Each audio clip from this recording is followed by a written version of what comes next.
PTW में आपका स्वागत है। आज हम टोक्यो में जो 29 तारीख को 29 जुलाई क्वाड फॉरेन मिनिस्टर्स की मीटिंग हुई, तो उसमें जो भी डिसीजन लिया गया उसके प्रति चाइनीज़ रिएक्शन, इसको हम एनालाइज करेंगे। चाइना के अगेंस्ट में, और इवन कभी भी आप देखें तो क्वाड के मीटिंग में चाइना को डायरेक्टली कुछ भी नहीं कहा जा सकता है। इवन जब भी हम कोई इशू उठाया जाता है उसमें तो चाइना का रेफरेंस करने नहीं होगा, लेकिन इनडायरेक्टली चाइना टारगेटेड होता है। तो इसीलिए इस मीटिंग में भी बात वही हुई। इस मीटिंग में एक तो फोकस था कि भाई रीजनल पीस एंड सिक्योरिटी हो, जो भी रीजनल कंट्रीज़ हैं सबों को ऐसा बिहेव करना चाहिए ताकि रीजनल जो पीस एंड स्टेबिलिटी में कंट्रीब्यूशन हो। दूसरी बात कि जॉइंट स्टेटमेंट में जो सारे पार्टिसिपेटिंग कंट्रीज़ हैं, जैसे इंडिया है, जापान है, यूएस है, ऑस्ट्रेलिया है, सबों के फॉरेन मिनिस्टर्स ने जो ईस्ट एशिया या ईस्ट चाइना सी और साउथ चाइना सी, इसमें जो टेंशन बढ़ रहा है, इसके ऊपर उन लोगों ने अपना कंसर्न व्यक्त किया। साथ ही ये भी अपना एक कह सकते हैं कि सबों ने एक कलेक्टिव स्टैंड लिया कि इस रीजन में, इंडो पैसिफिक रीजन में कोई भी कंट्री यूनिलेटरली जो स्टेटस को है उसको चेंज नहीं कर सकता है। तो इस सब का जो, अगर हम कहें कि इसमें तो चाइना कहीं भी मेंशन नहीं है, लेकिन इनडायरेक्टली अगर देखें तो वो कौन कंट्री है जो ये सारी चीज़ों में इन्वॉल्व है, तो ये चाइना ही है। अगर हम देखें कि साउथ चाइना सी में अभी हाल के दिनों में ये जो फिलीपींस और चाइना के बीच जो टेंशन हुआ, इसमें डायरेक्टली चाइना का ही इन्वॉल्वमेंट है। दूसरी तरफ ईस्ट चाइना सी में भी अगर हम देखें तो बार बार जो भी इंटरवेंशन होता है वो चाइनीज़ की तरफ होता है, और जापान के जो भी कोस्टल फोर्सेज हैं या नेवल फोर्सेज हैं, वे they are just reacting to the Chinese actions. तो इस तरह से जो क्वाड के जो जॉइंट स्टेटमेंट है या फॉरेन जो मिनिस्टर्स की मीटिंग में कहीं भी चाइना डायरेक्टली इन्वॉल्व नहीं है, और इवन चाइना को कहीं डायरेक्टली टारगेट नहीं किया है, लेकिन ये स्पष्ट है कि elephant in the room is China. तो इसी के कारण जब चाइनीज़ फॉरेन मिनिस्ट्री का जो स्टेटमेंट भी आया है, वो भी उसने यही कहा था कि भाई ये जो क्वाड है ये एक जस्ट एक्सक्लूसिव ग्रुप है जो स्केयर मॉन्गरिंग या कन्फ्रंटेशनल अप्रोच ये सारे अपनाते हैं, और ये खास करके कि ये दूसरे जो कंट्रीज़ हैं उसके डेवलपमेंट को हैम्पर करता है। ये चाइनीज़ स्टेटमेंट है। इससे स्पष्ट पता चलता है कि Chinese they are now rattled by, ये कहते हैं कि ग्रोइंग रेलिवेंस ऑफ क्वाड। इसके पहले आप अगर थोड़ा बैक में जाएं तो 2018 या 2017 में जो क्वाड का एक रीइनकार्नेशन हुआ इनफैक्ट, उसके पहले 2007 में ही इसका फॉर्मेशन हुआ था, लेकिन उसके बाद ये डिस्बैंड कर दिया गया। फिर से इसका रीइनकार्नेशन हुआ 2017 में। तो उस समय अगर हम चाइनीज़ फॉरेन मिनिस्टर वांग यी का स्टेटमेंट देखें तो उसने इसे कहा था कि it is just a headline grabbing idea, और ये कहते हैं कि it is like sea foam in Pacific and Indian Ocean. तो उनका जो कहने का ये था मतलब कि ये जस्ट कुछ दिनों का मेहमान है, कुछ दिन के बाद ये अपने आप ही आइडिया जो है वो डिसिपेट कर जाए, लेकिन ऐसा हुआ कुछ नहीं।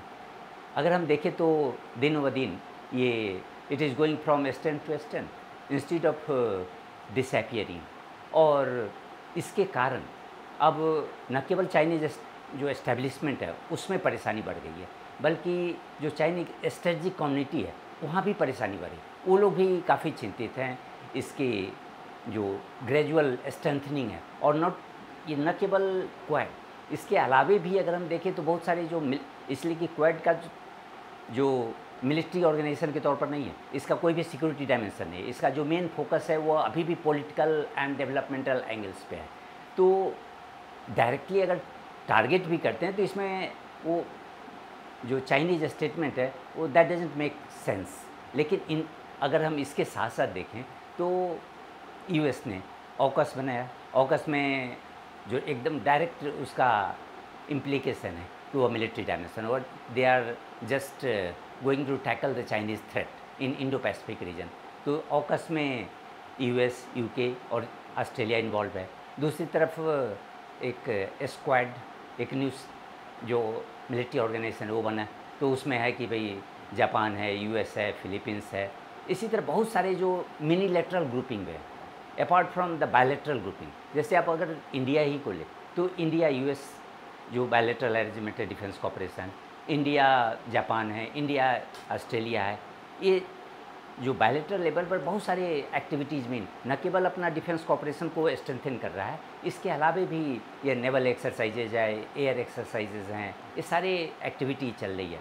इवन अगर हम देखें तो ट्राइलेटरल ग्रुपिंग भी कई है, जैसे यूएस है, जापान है, ऑस्ट्रेलिया, उसकी एक ट्राइलेटरल ग्रुपिंग है। उसी तरह यूएस, जापान, फिलीपींस की ट्राइलेटरल ग्रुपिंग है, इंडिया है, इंडिया, यूएस, जापान, इस तरह बहुत सारे जो एक्टिविटीज़ हैं और बहुत सारे छोटे छोटे ग्रुपिंग्स उभर के आ गए हैं। और इसके कारण चाइना, अब चाइनीज जो फॉरेन मिनिस्टर पहले बोले थे कि it is just a sea foam which won't last beyond some days, लेकिन अब ऐसी बात रह नहीं गई। तो इसलिए लेकिन अब जो चाइनीज़ प्रेशर तो फील कर रहे हैं, लेकिन वे अभी भी अगर हम देखें तो चाइनीज़ की जो अंडरस्टैंडिंग है क्वेड के डायनामिक्स के लिए के प्रति वो प्रॉपर दिख नहीं रहा है। ऐसा नहीं लग रहा है कि वो इसकी स्टडी और या इसके रूट कॉज को अभी भी सही तरह से समझ रहे हैं। अगर हम देखें तो वो उनके हिसाब से है कि भाई ये जो क्वाड है या अदर ऑर्गेनाइजेशंस हैं, जो मिलिट्री ऑर्गेनाइजेशन या मिलिलेटरल ग्रुप्स, ये it is just an instrument of US. और यूएस इन सारे ऑर्गेनाइजेशंस को इसलिए प्रमोट कर रहे हैं कि वो एक टूल की तरह काम करेगा। और जो यूएस की पॉलिसी है चाइना कंटेनमेंट पॉलिसी, उसमें ये सारे फिट बैठेंगे। और इसीलिए वे उनका हमेशा जो फोकस है चाइनीज़ का वो यूएस पर है। लेकिन ऐसी बात है नहीं, अगर यूएस का फोकस तो पहले भी था। ये सही है कि यूएस 20 ट्रंप के टाइम से यानी 20 ऑनवर्ड्स 2020 के बाद यूएस ने चाइना को एक स्ट्रेटजिक राइवल या सिस्टमिक राइवल के तौर पर ट्रीट किया, और उसके बाद उनका फोकस मोरलेस ज़्यादा बढ़ गया है। उसी समय इंडो पैसिफिक स्ट्रेटजी भी चाइनीज यूएस की एक न्यू पॉलिसी आई, जिसके तहत था कि भाई यूएस जो है अपने अलाइज या पार्टनर्स उसके साथ अपने रिलेशन को स्ट्रेंथन करेगा, और उसी के तहत ये सारे डेवलपमेंट्स हुए।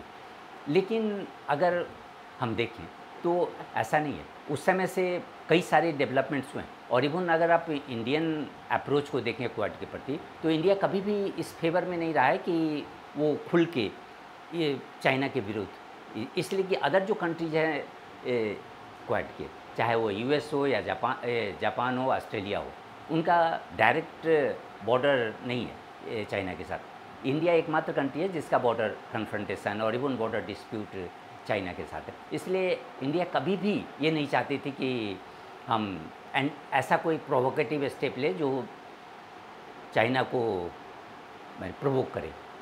लेकिन अगर हम देखें कि कोविड के टाइम में जब से 2020 में गलवान क्लैश हुआ, उसके बाद चाइना इंडिया के अप्रोच में ड्रास्टिक चेंज हुआ। ये सारे जो हेजिटेशन थे इन सब को पार करके ये खुल करके सामने आ गया। उसके बाद ही अगर, और same thing happened with Australia also. Australia ने भी जब कोविड के बाद यानी 2020 में एक इंडिपेंडेंट प्रोब की बात की, उसने कहा कि भाई ये जो कोविड एपिडेमिक जो फैला है इसकी इंडिपेंडेंट जांच हो और ये पता चले कि इसमें किसका हाथ है या कैसे ये ओरिजिनेट हुआ। तो इसके एंगेस्ट में चाइना इसको बड़ा ही यूँ कहना है कि इसके एंगेस्ट में चाइना ने स्टेप लिया। उसने ऑस्ट्रेलिया के एंगेस्ट में बहुत सारी इकोनॉमिक मेजर्स अपनाए, वो टैरिफ, नॉन टैरिफ, बैरियर्स उसके एंगेस्ट में अपना इम्पोज कर दिया। तो ऑस्ट्रेलिया को भी इकोनॉमिकली काफ़ी नुकसान झेलना पड़ रहा है। इधर इंडिया के साथ भी हुआ कि भाई इंडिया भी जो बॉर्डर पर चाइनीज़ फोर्सेस को फेस किए। इसमें इस दोनों के कारण अगर हम देखें तो एक माने ड्रास्टिक चेंज आया दोनों ही कंट्री के पॉलिसी में। अदरवाइज़ अगर आप देखें तो पहली बार जो क्वाड का जो डिसिपेट किया और यह डिसबैंड हुआ, उसमें इस दोनों कंट्री का मेजर हाथ है। लेकिन इस बार वो स्थिति नहीं है, क्योंकि इंडिया को भी पता चला कि भाई जब तक हम टफ स्टैंड नहीं लेंगे तो चाइना प्रॉब्लम जो वो हल होने वाला नहीं है। Same thing happen with Australia. तो यूएस तो पहले भी चाहता था कि भाई इंडिया या ऑस्ट्रेलिया और कंट्रीज जो हमारे साथ आए और चाइना को कंट्रोल करने में हमारी मदद करे, लेकिन ऐसी बात नहीं है। इस बार जो हुआ कि भाई जो चाइना ने प्रमोट किया बेसिकली, अगर हम कहें कि आज अगर जो क्वेड की जो प्रेजेंट स्थिति है वो उसमें चाइना का बहुत बड़ा कंट्रीब्यूशन है। आई in fact US would thank China for its contribution. नहीं तो अगर क्वेड 2020 के पहले तक और इवन 2020 तक ये मोरलेस ऑफिशियल लेवल या फॉरेन मिनिस्टरियल लेवल पर थी, लेकिन 2021 में सडन ये एक समिट लेवल पर मीटिंग हुई हेड ऑफ स्टेट के स्तर पर, इसका जो एलिवेशन हुआ। उसी के बाद नवंबर में देखें, नवंबर 2020 में ऑस्ट्रेलिया, उसके पहले ऑस्ट्रेलिया कई साल से ये प्रयास कर रहा था कि वो भी मालाबार ज्वाइन करे, मालाबार नेवल एक्सरसाइजेज।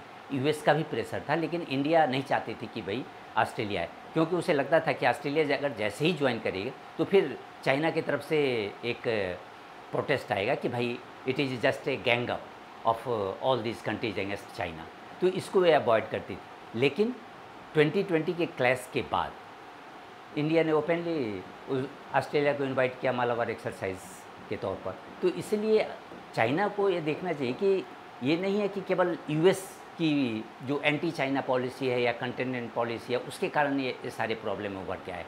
ये बेसिकली चाइना के अगेंस्ट में जो रिजेंटमेंट है, वो चाहे ऑस्ट्रेलिया का हो या यूएस का हो, जापान का हो, इवन इंडिया का हो, इन सबों के कारण ये प्रॉब्लम खड़ा हुआ है। और इसीलिए ज़रूरी है कि अगर चाइना ये चाहे कि हम अगर रिलेशन को एस्टेबलाइज करें इन कंट्रीज़ के साथ, या चाइना को अगर ये लगता है कि भाई हमारे एंटी चाइना जो फीलिंग और उसके कारण ये जो गैंगअप हो रहा है, इसको अगर वो रोकना चाहे, तो उसके लिए सबसे इम्पोर्टेंट है कि वो इसके डायनामिक्स को समझे, वो इस बात को रियलाइज़ करे कि ये न केवल यूएस के कारण ये सारे डेवलपमेंट्स हो रहे हैं, ये बेसिकली जो इंडिया है या ऑस्ट्रेलिया है या इवन जापान है, उन सबों को चाइना के साथ प्रॉब्लम है। तो चाइना को फोकस इस बात पर करना चाहिए कि इन कंट्रियों के साथ अपने प्रॉब्लम को रिजॉल्व करे, और ये सारे होने के बाद ऑटोमेटिक है कि एंटी चाइना जो कंटेंट्स है वो अपने आप नीचे सबसाइड कर जाएगा। तो इसलिए अब ये देखना है कि क्या आगे चलकर चाइना को ये रियलाइज़ होता है, या चाइना के जो फोकस है वो अभी भी यूएस सेंट्रिक ही रहता है। तो ये आगे के दिनों में ये काफ़ी इंटरेस्टिंग होगा वॉच करना। Thank you.